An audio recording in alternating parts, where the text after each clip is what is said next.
Have you ever heard of an old PC game called The Theater? Yeah, I didn't think so. Probably because many people say it doesn't even exist. You see, The Theater is an old computer game released around the same time as Doom. Today, if you ever find it, it's only available on crappy bootleg CD-ROMs, which, more often than not, don't even actually contain the game. The actual, legitimate copies that they say were released back in the day featured a blank cover with nothing but the sprite of what has since been named the Ticket Taker. He is a simply poorly drawn, pixelated Caucasian bald man with large red lips wearing a red vest over a white shirt and black pants. He's completely emotionless, though some say that if you smash the disc, his face is shown as angry the next time you look at the cover. That this is just dismissed as an urban myth. What's peculiar about The Theater is that there's no developer name on the jewel case, nor a game description on the back. It's simply the Ticket Taker, on a white backdrop on both sides. The game is initially known for its inability to install correctly. The installation process immediately locks up the computer when the user reaches the licensing agreement. Also strange about the licensing agreement for The Theater is that whenever the development studio is supposed to be named, the text is simply a blank line. Anyway, most people who have claimed to owning one of the original CDs say that they figured out how to install the game by simply rebooting their computers on the licensing agreement with the disc still inside. Then they're prompted to press Agree on startup. Then they continue with the installation. The game that starts up without any introduction besides a main menu that's simply the sprite of a movie theater's exterior on an empty city street. The title fades in, and then the three menu buttons, New Game, Load, Options. Selecting Options immediately crashes the game on the desktop. Load is said not to function at all. Even if you do have a saved game, nothing happens when you press it. Thus, New Game is the only working menu option. Once it is selected, you are in the first-person view. You're standing in an empty movie theater lobby, with the exception of the ticket taker standing in front of a dark hallway, which one can only assume leads to the theaters themselves. There's nothing to do but look at the poorly drawn, mostly illegitimate movie posters or approach the ticket taker. Once the player moves towards the ticket taker, a very low-quality sound clip plays, saying, "Thank you. Please enjoy the movie." Along with a speech block, saying the same thing. You then walk into the hallway, and the screen fades to black, and you're back on the empty lobby. And you do the exact same thing again and again and again. While this may seem like a really horrible game, a number of peculiar things occur as you continue to play it. The number of times that you have to continue into the hall after giving your ticket to the ticket taker before the strange events happen is unknown. Most state that it's completely random, and could take anywhere from the first playthrough to the 400th. What happens, though, has deeply disturbed many players.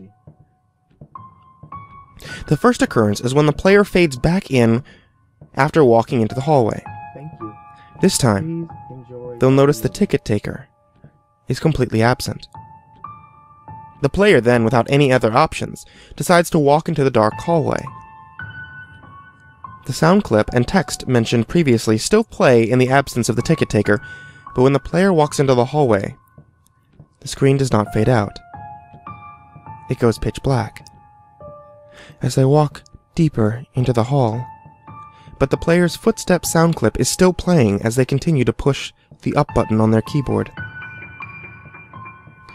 Those claiming to have played the original game report that they felt extremely uncomfortable walking down the hallway, anticipating the whole way something horrible happening. Well, eventually the player is unable to move forward. There's nothing for a few moments before a strange sprite that's described as the ticket taker, but with a swirl for a face, appears and stands before the player. The original player of the game says their bodies immediately froze up and their stomachs churned. They saw the sprite, which is appropriately named the Swirly Head Man. Nothing happens as the Swirly Head Man stands before them. Then suddenly, a piercing screech plays as the game glitches out. This lasts for a few minutes, with the screeching being continuous. Then the players abruptly return to the lobby, with all sounds and graphics being as they should be. The game continues normally for the next couple of cycles of entering the hallway, with a couple of the original players claiming the Swirly Head Man would briefly appear and disappear in the corner of the screen as a brisk yelp sound effect plays. Then at some point, after meeting the Swirly Head Man, the player sees the ticket taker, pacing back and forth. Though there's no walking animation, the sprite's limbs are completely static, so he just hops, up and down slightly, as a substitute, with his eyes being wide and his mouth open to simulate a worried expression. Some players noted that the movie posters have been replaced with images of the Swirly Head Man, which caused them to immediately turn their characters' heads away from the posters and approach the ticket taker. Then another different, low-quality sound clip plays, but the speech block contains nothing but corrupted characters that cause whatever text that they would have been in the box to be completely illegible. Due to the extremely low quality of the sound, it's debated by players what exactly the ticket taker says at this point, though it's widely agreed that he says, "Never reach the other levels."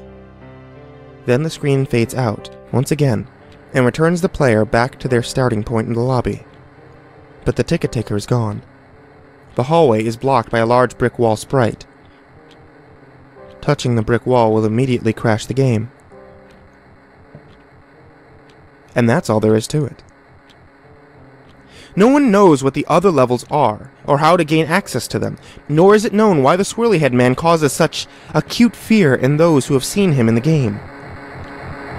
All the original copies of the theater have either been lost or destroyed. But the creepiest part is the fact that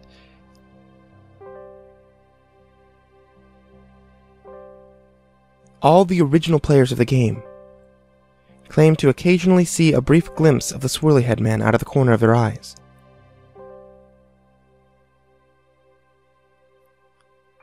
Including me. Whatever you do, don't reach The other levels.